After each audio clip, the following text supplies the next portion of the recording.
গতকালকে আমাদের বাংলাদেশের একমাত্র আহলুস সুন্নাত ওয়াল জামাতের অন্তর্ভুক্ত আলেম ওলামা ছিল না বললে ভুল হবে, আমাদের অনেক আলেম ওলামাই ছিল ওখানে, কিন্তু আমাদের আলেম ওলামাদেরকে সেখানে ফ্লোর দেওয়া হয় নাই। ভিন্ন মতের অধিকারী যারা আছে, ভিন্ন ঘরানার আলেম যারা আছে, আপনারা দেখেছেন অনলাইনে এমন কোনো সোশ্যাল মিডিয়া নাই, ইন্টারন্যাশনাল প্ল্যাটফর্মে পর্যন্ত এই মার্চ ফর গাজা প্রকাশিত হয়েছে। হ্যাঁ, এই মার্চ ফর গাজাতে কিন্তু আমাদের আহলুস সুন্নাত ওয়াল জামাতের অনেক বড় বড় ওলামাই কেরামে ছিল, তাদেরকে ফ্লোর দেওয়া হয় নাই, তাদেরকে সম্মান দেওয়া হয় নাই, তাদেরকে একেবারেই মানে হীনমন্যতার পরিচয় দেওয়া হয়েছে তাদের ক্ষেত্রে। তো এখানে আমার সবচেয়ে বড় বিষয় হলো যে একটা বিষয় আমি উপলব্ধি করেছি, বেঈমান এবং ইমানদারের মধ্যে পার্থক্য হলো কালেমা। কি বেঈমান এবং পার্থক্য? আমরা যদি কালেমা বাদ দিই তাহলে আমরা কি হয়ে যাই? মানে ইহুদিদের মধ্যে আর মুসলমানদের মধ্যে পার্থক্য এটা, আমরা বলি লা ইলাহা ইল্লাল্লাহ মুহাম্মাদুর রাসূলুল্লাহ বলতে হবে, মুহাম্মাদুর রাসূলুল্লাহ না বললে কিন্তু আমি ইমানদার হতে পারবো না। আমি গতকালকে মার্চ ফর গাজাতে আমি একটা জিনিস একবার স্পষ্ট করে দেখতে পেলাম যে আমি আপনাদের সবাইকে বলবো, সবার উদ্দেশ্যে বলবো, অনলাইনে কিন্তু অত্যন্ত চমৎকারভাবে কিন্তু বক্তব্যটা দেওয়া আছে। নির্দিষ্ট কিছু ফর্মুলার মাধ্যমে কি করা হবে, মানে মার্চ ফর গাজা উদযাপিত হবে। তার মানে ফর্মুলা দেওয়া হলো কেন? ফর্মুলাটা কেন আসলো এখানে? নির্দিষ্ট ফর্মুলাটা হলো কি, মানে এই কি জানি বলে, বাংলাদেশের পতাকা থাকবে আর ফিলিস্তিনের পতাকা থাকবে, আদার্স কোনো কিছু থাকতে পারবে না। আমরা মুসলমান, আমাদের সবচেয়ে বড় শক্ত, আমাদের সবচেয়ে বড় শক্ত অস্ত্র হলো কালেমা। কালেমা থাকবে না কেন? কালকে মার্চ ফর গাজাতে দেখলাম আপনার এই যে মানুষ ঢুকতেছে আর কালেমা কুচিত পতাকাগুলো ছিনিয়ে নিয়ে যাচ্ছে, সবগুলো ধরে ধরে রেখে দিচ্ছে। এটার মানে কি? এটার মানে কি? এটার উদ্দেশ্য কি? এখানে কি অন্য কোনো কিছু এজেন্ডা বাস্তবায়ন করার চেষ্টা করছে না ওরা? বড় বড় শায়েকরা এখন কোথায়? এখন তাদের প্রতিবাদের ভাষা কোথায় গেল? তার মানে এটার বিরুদ্ধে প্রতিবাদ করলে কি নিজের চেয়ার ছুটে যাবে, নিজের গদি ছুটে যাবে? না না না, এত সহজে গদি পাওয়া যাবে না তো। এই দেশ 18 কোটি মানুষের দেশ। কত কোটি? 1 লক্ষ 1.5 লক্ষ মানুষের দেশ না, এই দেশ 18 কোটি মানুষের দেশ। এই দেশের 18 কোটি মানুষ সিদ্ধান্ত নেবে কাকে ভোট দিবে, কাকে ভোট দিয়ে নির্বাচন করবে। আপনারা কাকে খুশি করতে চান? পশ্চিমাদেরকে? আপনি কালেমাকে এত ছোট করে দেখা হলো, আপনাদের কোনো প্রতিক্রিয়া নাই, কোনো প্রতিবাদ নাই, কিন্তু অন্যান্য সময় কি আপনাদের কণ্ঠস্বর অনেক উঁচু থাকে।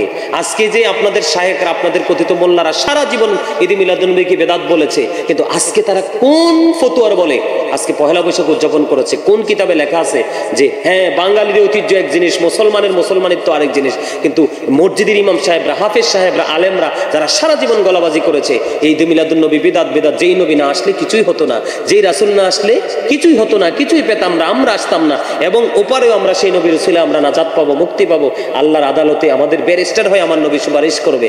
এই জন্য আল্লাহ রাব্বুল আলামিন বলেছেন Allah is all in all, follow his law and light for eternal success.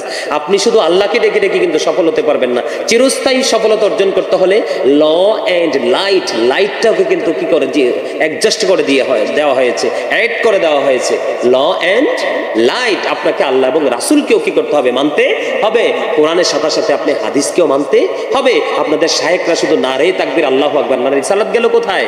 আপনারা মাহফিলে বসতে শুধু কোরআন কোরআন কোরআন, হাদিস গেল কোথায়? আজকে আপনাদের অবস্থান আমরা দেখতে যে এত বড় অনুষ্ঠান, আপনারা লক্ষ মানুষের জমায়েত করেছেন, কিন্তু সবকিছুই করলেন, কিন্তু কালেমাটা ছিনিয়ে নিয়েছেন। আপনারা কি কালেমার মর্মার্থ বুঝেন? কালেমাটা কি বুঝেন? কালেমা কি জিনিস বুঝেন? কালেমা এমন একটা জিনিস, যেই কালেমা সাহাবাই কেরাম পড়েছেন, তাবিন পড়েছেন, তাবে তাবিন পড়েছেন। 61 হিজরিতে ইমাম হোসাইন যেই কালেমাকে ঘিরে নিজের জীবন শহীদ করেছেন, এই কালেমার ঝান্ডা উড্ডীন করেছেন। 22,000 ইয়াজিদ বাহিনীর সাথে মাত্র 72 জন সদস্য যুদ্ধ করেছেন, কালেমার পতাকাকে উড্ডীন করেছেন। করেছে কিনা? জান্নাতের রোমে রোমে কালেমা, তওবা নামের কোটি কোটি গাছের পাতায় কালেমা, তারপরে হুর গেলমানের কপাল এবং সিনাই কালেমা, ফেরেশতাদের গলায় ঝোলানো কালেমা। আল্লাহ কত চমৎকার ভাবে ডিজাইন করেছেন। লা ইলাহা ইল্লাল্লাহ মুহাম্মাদুর রাসূলুল্লাহ সাল্লাল্লাহু আলাইহি সাল্লাম, there is no god but Allah, মুহাম্মাদুর রাসূলুল্লাহ সাল্লাল্লাহু আলাইহি সাল্লাম is the messenger of Allah. আপনি সেই নবীর কালেমা, সেই এই কালেমাকে আপনারা কি করেছেন? ছোট করেছেন, কোনো প্রতিবাদ নেই। আপনাদেরকে বুঝতে হবে, আপনার তো রাসূলকেই চিনতে পারতেছেন না আমার মনে হয় এখনো পর্যন্ত। রাসূল চিনতে না পারলে আপনি আল্লাহ পাবেন? নো, আপনি কখনোই, আপনি রাজধানীতে আসবেন, যার যার জায়গা থেকে কিন্তু লোকাল স্টেশনে উঠতে হবে। আপনি পৃথিবীর স্টেশন থেকে, আপনি পৃথিবীর স্টেশন হলো মদিনাওয়ালা। মদিনাওয়ালাকে ছাড়া আপনাকে কি করে সঠিক রাস্তা পাওয়ার কোনো সুযোগ নেই। আমার রাসূল কি বলেছেন? আমার রাসূল কি বলেছেন? I am from the light off Allah and everything has been created from my light. আমি আল্লাহর নূর থেকে, সৃষ্টির প্রত্যেকটা বস্তু আমি নবীর নূর মোবারক থেকে। সেই নবীর কালেমা নিচু করা হলো, কোনো প্রতিবাদ নেই। আমেরিকার গবেষক মাইকেল এইচ হার্ট কি বলেছেন? The 100 A ranking of the most influential person in the history. 100 জন প্রভাবশালী তালিকা তিনি করলেন। 100 জন প্রভাবশালী তালিকার মধ্যে ইনফ্লুয়েন্সিয়াল দ্বারা সবচেয়ে প্রভাবশালী বলে আমার নবীকে আখ্যায়িত করলো। সে আল্লাহর নামের সাথে রাসূলের নাম যুক্ত যেই কালেমা, এই কালেমাকে নিচু করা হলো, কোনো প্রতিক্রিয়া ব্যক্ত করতে পারলেন না। আফসোস। আমি আপনাকে কি বলবো, আপনাকে নিয়ে কি মন্তব্য করব? আমি জনগণের কাছে সেই বার দিলাম যে বিচার সাধারণ মানুষ ফয়সালা দিবে, আমি দিব না। আমার কাজ হলো প্রতিবাদ করা। আমি প্রতিবাদ করেছি, যেটা আমি প্রতিবাদ করা আমার জন্য একবারে মানে কি হয়ে গেছে, ফরজ হয়ে গেছে, সেজন্য আমি প্রতিবাদ ভাষা। ডক্টর আহমদ পেয়ারা বাগদাদি পীর সাহেব কেবলা তিনি, আমি একটু জিনিস শেয়ার করি।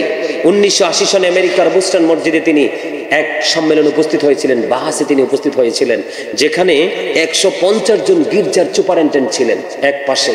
আর বাংলাদেশ স্মল কান্ট্রি, ছোট্ট একটা দেশ, এই ছোট্ট একটা দেখতে অনলি ওয়ান পার্সন, একজন ডক্টর আহমদ পেয়ারা বাগদাদি, তিনি 1980 সনে সেই বাহাসে উপস্থিত হয়েছেন। সে বাহাসে যখন উপস্থিত হলেন, তখন ইহুদি খ্রিস্টানদের বক্তব্য ছিল কি? তাদের বেঈমানদের বক্তব্য ছিল he that love it not know it not God for God is love. যেজন প্রেম করে না সেজন আল্লাহকে জানে না, ফর গড ইজ লাভ। সাথে সাথে ডক্টর আহমদ পেয়ারা বাগদাদি পীর সাহেব কেবলা সাথে সাথে তিনি কাউন্টার দিয়েছেন, একদম জাস্ট টাইমে তিনি কাউন্টার দিয়েছেন। নো, তিনি বলেছেন নো সে, বলুন ইফ ইউ ডু লাভ আল্লাহ, যদি তোমরা আল্লাহকে ভালোবেসে থাকো, ফলো মি মুহাম্মদ সাল্লাল্লাহু আলাইহি ওয়াসাল্লাম, মুহাম্মদ সাল্লাল্লাহু আলাইহি ওয়াসাল্লামের অনুগত হয়ে যাও, আল্লাহ উইল লাভ ইউ, আল্লাহ তোমাদেরকে ভালোবাসবে, এন্ড ফরগিভ ইউর সিনস, আল্লাহ তোমাদের সমস্ত জীবনের গুনাহগুলি মাফ করে দিবে। ডক্টর আহমদ পেয়ারা বাগদাদি তিনি বলেছেন অত্যন্ত চমৎকারভাবে। অবশেষে তারা সবাই কিন্তু তাদের বক্তব্যকে মেনেই নিয়েছেন। ঠিক তেমনি তিনি বলেছেন of all the great religious personalities of all prophet মুহাম্মদ রাসূলুল্লাহ সাল্লাল্লাহু আলাইহি ওয়াসাল্লাম ওয়াজ দ্য মোস্ট সাকসেসফুল। পৃথিবীর বুকে যতগুলো নবী রাসূল এসেছে, রাজনীতি থেকে ইমামতি, ইমামতি থেকে রাজনীতি, প্রত্যেকটা সেক্টরে আপনার আমার প্রাণের রাসূল তিনি কি করেছেন? মোস্ট সাকসেসফুল মানে সবচেয়ে বেশি সফল, সকল নবীদের চাইতে সফল। এই জন্য আমি বলি all the best my prophet মুহাম্মদ রাসূলুল্লাহ সাল্লাল্লাহু আলাইহি ওয়াসাল্লাম।